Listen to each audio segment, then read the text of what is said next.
Bismillahirrahmanirrahim. Assalamualaikum warahmatullahi wabarakatuh. Saya menyimak pidato bakal calon presiden Bapak Anies Rashid Baswedan semalam. Pidatonya menarik.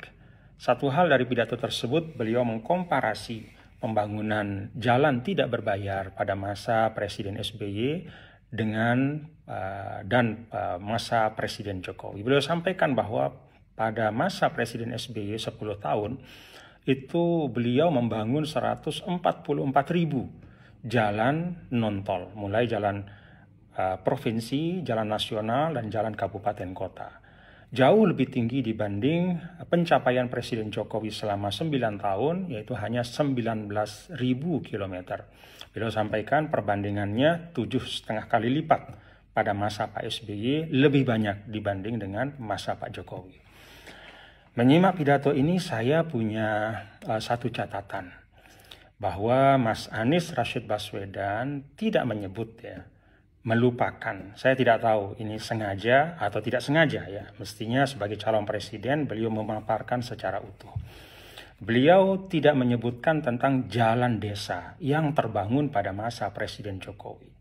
Pada masa 9 tahun sampai akhir 2022 itu ada lebih dari 316.000 kilometer jalan desa yang dibangun oleh Presiden Jokowi.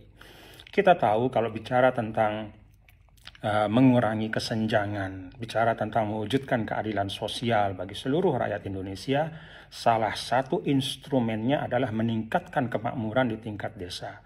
Dan meningkatkan kemakmuran di tingkat desa itu artinya apa? Mempercepat aktivitas ekonomi, meningkatkan aktivitas ekonomi, dan memperbesar porsi ekonomi yang diperoleh oleh masyarakat desa. Salah satu strateginya adalah dengan mengurangi biaya logistik, memperlancar arus barang dan jasa, produksi petani kita, padi, kedelai, sapi, dan segala macam yang diproduksi di tingkat desa itu harus dapat diakses dengan mudah, harus memiliki sarana logistik yang baik. Karena itu pembangunan atau jalan desa itu memegang peran yang sangat penting untuk menghadirkan keadilan sosial bagi seluruh rakyat Indonesia, mengurangi ketimpangan antara desa dan kota.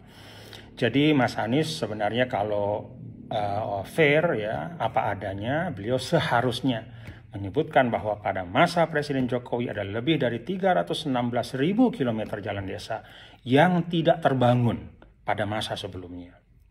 Belum lagi kalau kita bicara infrastruktur lain di tingkat desa ada lebih dari 1,5 juta meter jembatan di tingkat desa, ada lebih dari 500.000 unit air bersih, ada 42.000 lebih posyandu dan beragam infrastruktur di tingkat desa yang menjadi concern dari Bapak Presiden Jokowi selama 9 tahun pembangunannya.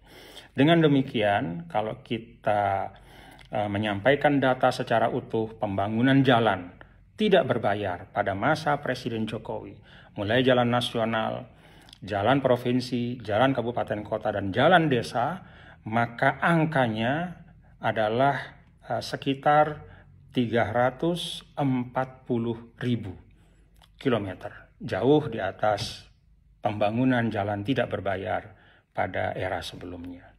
Terima kasih, itu catatan saya. Terima kasih kepada Mas Anies Baswedan yang sudah menarik gagasan kontestasi kepemimpinan menuju kepada kontestasi gagasan. Hanya mohon data-data disampaikan secara utuh, jangan setengah-setengah. Assalamualaikum warahmatullahi wabarakatuh.